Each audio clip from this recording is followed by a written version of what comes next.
तो भाई आपने डब्ल्यू कंपनी के अंदर बहुत से सुपरस्टार्स का नाम सुना होगा, आपने डब्ल्यू कंपनी के अंदर बहुत से लेजेंड्स का नाम सुना होगा, आपने डब्ल्यू कंपनी के अंदर एक ऐसे लेजेंड के नाम सुने हैं भाई साहब, ऐसे हॉल ऑफ फेमर्स के नाम सुने हैं कि आप यकीन कर लेंगे भाई कि अगर ये ना होते कंपनी के अंदर, जैसे कि the Undertaker, Shawn Michaels, Stone Cold Steve Austin, Hulk Hogan, मतलब ये एक ऐसे बंदे हैं कि जिन्होंने डब्ल्यू कंपनी को बनाया है। अगर विंस मैकमैन के पास ये बंदे नहीं होते, रिक फ्लेयर जैसा बंदा ना होता, अल्टीमो ड्रैगन बोल रहा हूँ भाई, क्या नाम है उसका, अल्टीमेट ऐसे I don't know, rowdy Piper, बहुत से नाम है भाई। इतने नाम बोलूंगा ना मैं, वीडियो कम से कम 1 घंटे लंबी हो जाएगी। लेकिन भाई इन सब की वजह से विंस मैकमैन ने वर्ल्ड रेसलिंग फेडरेशन को बनाया है, वर्ल्ड रेसलिंग एंटरटेनमेंट को बनाया है, यानी कि WWF और WWE। और राइट नाउ अगर आप देख रहे हैं कि आज डब्ल्यू कंपनी जो भी कर रही है भाई साहब, क्लियर कट है, सबसे बड़ा फैक्ट रीजन है इन हॉल ऑफ फेमर्स का।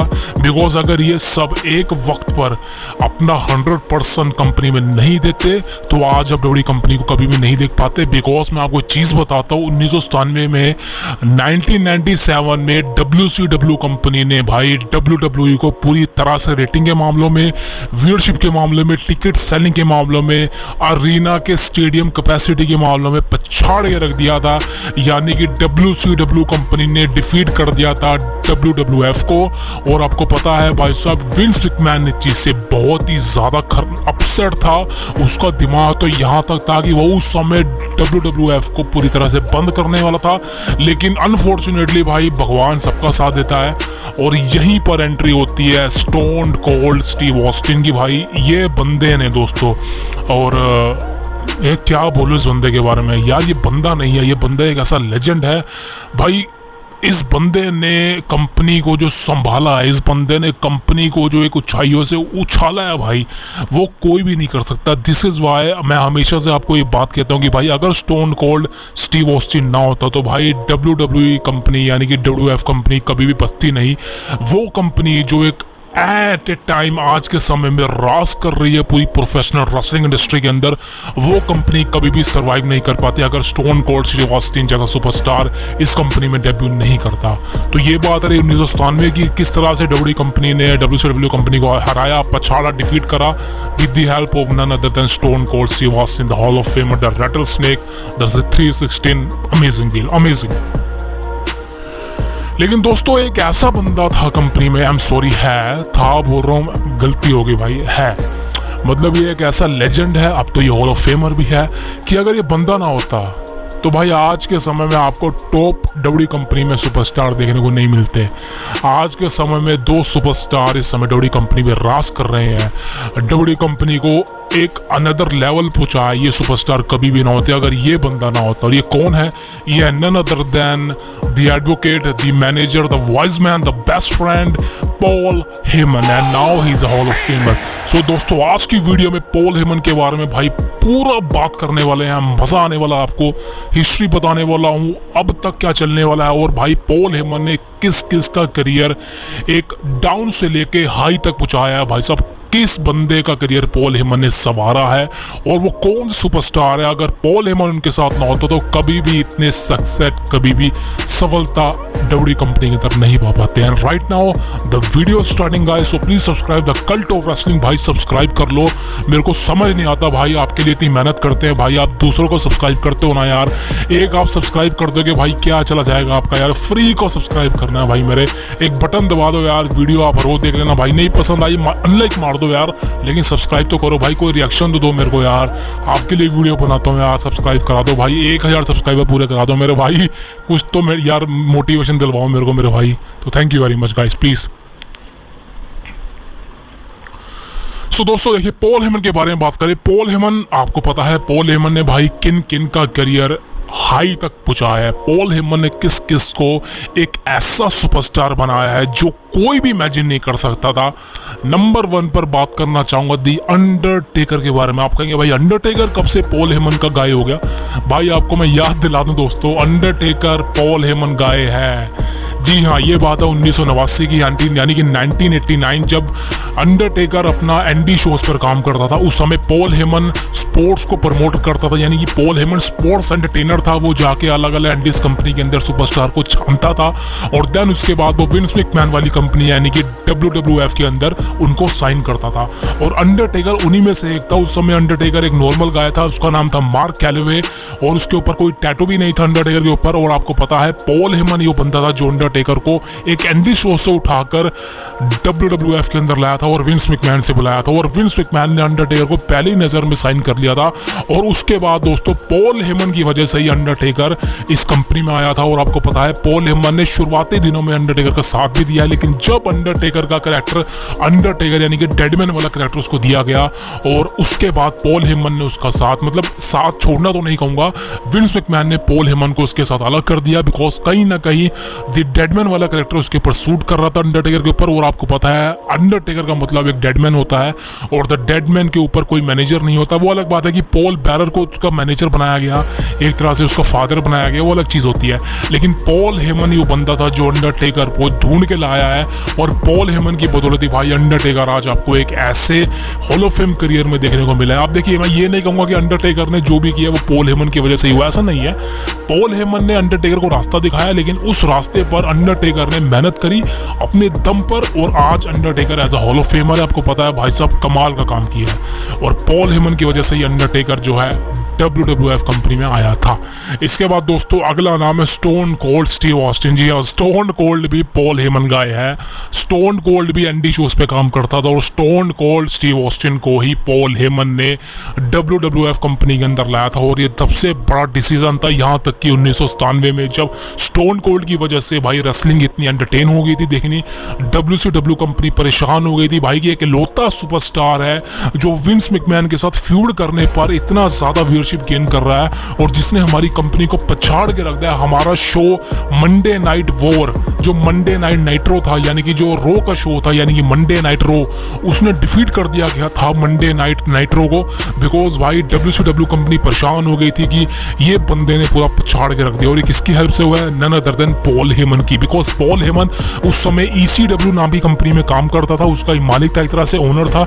लेकिन भाई उसने विंस मैकमैन की बहुत हेल्प करी as a commentator, as a guest referee, as बहुत सारे मैचेस में उसका काम था। और अंडरटेकर के बाद स्टोन कोल्ड स्टीव ऑस्टिन को, इतने बड़े स्टार को कंपनी में लाने वाला none other than the voice man, the advocate Paul Heyman था भाई। इसके बाद दोस्तों पॉल हेमन रुका नहीं, उसके बाद पॉल हेमन ने जब ये बात देखी कि भाई WCW कंपनी अब WWF को पछाड़ नहीं पा रही है, अब WWE कंपनी यानी कि WWE कंपनी अब WCW कंपनी को पछाड़ चुकी है, विंस मैकमैन ने WCW कंपनी को खरीद लिया, परचेज कर लिया, एंड राइट नाउ वो समय आ चुका है जब पॉल हेमन यहाँ पे कुछ अनोखा करे, यूनिक करे, बिकॉज अब समय आ चुका था जब WWF बन चुकी थी WWE यानी कि वर्ल्ड रेसलिंग फेडरेशन से कन्वर्ट हो गए बन चुकी थी world wrestling entertainment. And right now अब पॉल हेमन अपना सबसे मास्टर प्लान खेलता है, यहाँ पर OVW कंपनी से एक सुपरस्टार को साइन करता है और विंस मैकमैन के सामने पेश करता है। ये सुपरस्टार और कोई नहीं, द बीस्ट ब्रॉक लेसनर था, यानी कि the next big thing Brock Lesnar. और भाई पॉल हेमन ने ब्रॉक लेसनर को 2002 में विंस मैकमैन के साथ कंपनी में साइन करवाया। विंस मैकमैन ने जब ब्रॉक को देखा भाई पहली नजर में ही विंस मैकमैन को प्यार हो गया ब्रॉक लेसनर में। भाई विंस मैकमैन ने देख के ही ब्रॉक को कह दिया भाई अब से 2 महीनों के अंदर इसको मैं WWE का अनडिस्प्यूटेड चैंपियन बना दूंगा, क्लियर कट होगा। और आपको पता ही है भाई वैसा ही हुआ था पॉल हेमन के साथ। फर्स्ट टाइम ऐसा हुआ कि पॉल हेमन ने किसी को अपना क्लाइंट रखा है, एज ए मैनेजर बने उसकी, यानी कि ब्रॉक लेसनर ऑन टेलीविजन पर पॉल हेमन के साथ ही थे। और पॉल हेमन ने ब्रॉक के साथ जो भी काम किया वो भाई ब्रॉक की सफलता का काम बना। माइक पर पॉल जो बोलता था और ब्रॉक जिस तरह से रिंग में एक एनिमल की तरह परफॉर्म करता था कोई नहीं बोल सकता। समर स्लैम में रॉक को हराया, अनडिस्प्यूटेड चैंपियनशिप जीता। और आपको पता ही उसके बाद तो भाई ब्रॉक चलता गया। इसके बाद दोस्तों हुआ क्या, पॉल हेमन का अगला क्लाइंट, वैसे पॉल हेमन ब्रॉक को छोड़ता नहीं, लेकिन उसके बाद स्टोलन बनी थी कि ब्रॉक लेसनर जो है WWE कंपनी को छोड़ने वाला है, बिकॉज वो कुछ और करना चाहता है, फुटबॉल खेलना चाहता है। एंड फिर पॉल हेमन का सारा कुछ प्लान चौपट हो गया। एंड उसके बाद पॉल हेमन को अपना एक अलग क्लाइंट चाहिए था। उसके बाद कर्ट एंगल की बारी आई। कर्ट एंगल को पॉल हेमन का जो है एक तरह से क्लाइंट बनाया गया, लेकिन कर्ट एंगल ने ज़्यादा कुछ काम नहीं किया, बिकॉज आपको पता है कर्ट एंगल ऑलरेडी एक डेवलप सुपरस्टार था। कर्ट एंगल जानता था उसको क्या करना है, किस तरह से करना है, वो हर चीज़ में परफेक्ट था कर्ट एंगल। और दिस इज़ वाई कि पॉल हेमन को ऐसा नहीं लगा कि कर्ट एंगल के साथ उसको आगे काम करना चाहिए, बिकॉज कर्ट एंगल माइक पे ही बोल लेता था, एक्शन भी कर लेता था, और कर्ट एंगल एक ऐसा सुपरस्टार था जो हील भी था। तो पॉल हेमन का सारा कैरेक्टर यहाँ पे कर्ट एंगल के साथ मैच नहीं हो रहा था। This is why Vince McMahon ने पॉल हेमन को यहाँ पे कर्ट एंगल से अलग कर दिया। और उसके बाद आप सबको पता है कर्ट एंगल के साथ पॉल हेमन का सारा नाता टूट गया। एंड उसके बाद हमें पॉल हेमन का रियूनाइट देखने को मिला द बिग शो के साथ। और ये बात 2006-7 की, जब भाई पॉल हेमन ने यहाँ पे बिग शो को ज्वाइन किया और बिग शो के एज अ मैनेजर बना। एंड बिग शो के साथ ही पॉल हेमन ने अच्छा काम किया, लेकिन उस समय ECW कंपनी जो पॉल हेमन की होम कंपनी थी उसका रियूनाइट हुआ, यानी कि दोबारा से विंस मैकमैन ने ECW कंपनी को परचेज किया और दोबारा से अपने शो यानी कि WWE कंपनी के साथ मर्ज करा और उनका एक अलग से सेपरेट शो दिया गया, यानी कि पॉल हेमन जिसको रन करता था। उसके बाद पॉल हेमन का एक क्लाइंट और बना जिसका नाम था रो वैन डैम। बहुत अमेजिंग काम था दोनों का, और भाई एक हार्डकोर फैक्शन थी दोनों की। रो वैन डैम ने WWE चैंपियनशिप जीती अगेंस्ट जॉन सीना। भाई वो क्या समय था ECW का। CM पंक के साथ पॉल हेमन ने काम किया, भाई अमेजिंग काम था ECW का। लेकिन उसके बाद दोस्तों PG एरा जब WWE कंपनी के अंदर स्टार्ट हुई तब एक्सट्रीम चैंपियनशिप रेसलिंग यानी कि ECW को बंद करना पड़ा, बिकॉज विंस मैकमैन ने कहा कि आप PG एरा स्टार्ट हो चुकी है और हम ज़्यादा खून खराबा ये सब नहीं दिखाना चाहते। और आपको पता है अगर ECW के अंदर एक्सट्रीम रेसलिंग ना हुई तो भाई वहाँ क्या फ़ायदा। तो दिस इज़ वाई ECW का बंद होना जरूरी था। And this is why Paul Heyman ने उस पर कोई ऑब्जेक्शन नहीं लिया। बट पॉल हेमन का ये कहना था कि भाई आप रेसलिंग को एक एंटरटेनमेंट नहीं दे सकते, आप रेसलिंग को एज अ रेसलिंग करवाइए। अगर रेसलिंग में ब्लड निकलना है तो उसको निकलना है, आप ये मत कहिए कि ब्लड नहीं निकलेगा। And this is not a wrestling that you want. अगर आप एक एंटरटेनमेंट इंडस्ट्री खोलना चाहते हैं तो आप WWE कंपनी को ही खोले, लेकिन ECW को बंद ना करें। लेकिन भाई विंस मैकमैन किसी की सुनता कहाँ है, उसको तो पता भाई पैसे फेंको तमाशा देखो। उसने भाई ECW कंपनी का पत्ता खराब कर दिया और पॉल हेमन इसी बात से खफा था। This is why Paul Heyman हमको 2008, 2009, 2010, 2011, 2012 2012 तक पॉल हेमन हमको WWE कंपनी के अंदर नहीं दिखाई दिया, यानी कि ऑन टेलीविजन पॉल हेमन नहीं था। बैकस्टेज वो था, बैकस्टेज बिकॉज आपको पता है पॉल हेमन के बहुत सारे काम थे, बिकॉज कुछ सुपरस्टार तो ऐसे थे जो पॉल हेमन की वजह से ही कंपनी में थे। भाई अगर पॉल हेमन कंपनी को छोड़ देता तो भाई वो सुपरस्टार का क्या होता, बिकॉज विंस मैकमैन तो उन सबको रिलीज कर देता।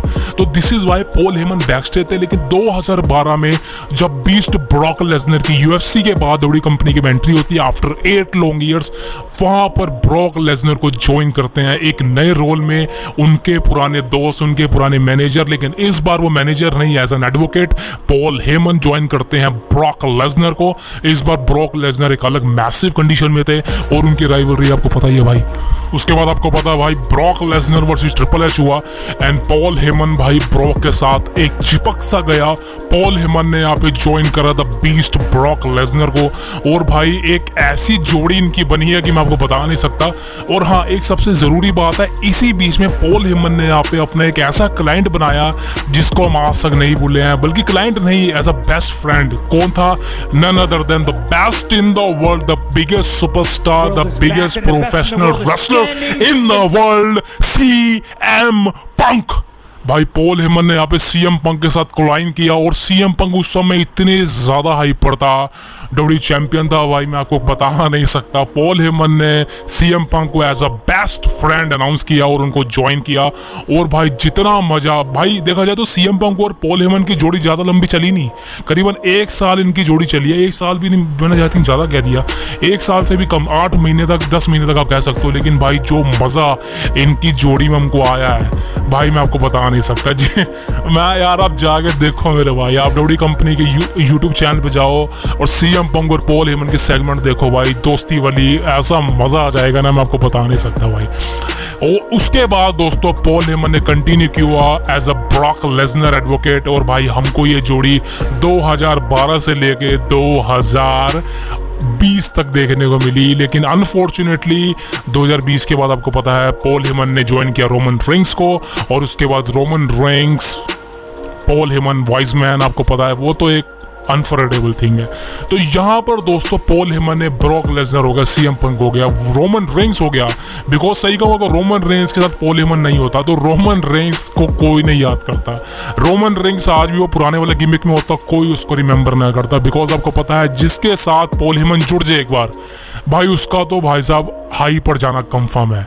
बहुत से सुपरस्टार ऐसे भी हुए हैं जिसके साथ पॉल हेमन का जुड़ाव हुआ लेकिन वो कामयाब नहीं हो पाए, जैसे कि कर्टिस एक्सेल का हुआ था। कर्टिस एक्सेल का पॉल हेमन के साथ हुआ था एक बार, पॉल हेमन ने थोड़ी हेल्प की थी उसकी, लेकिन उसको फैंस की तरफ से रिएक्शन नहीं मिल पाया।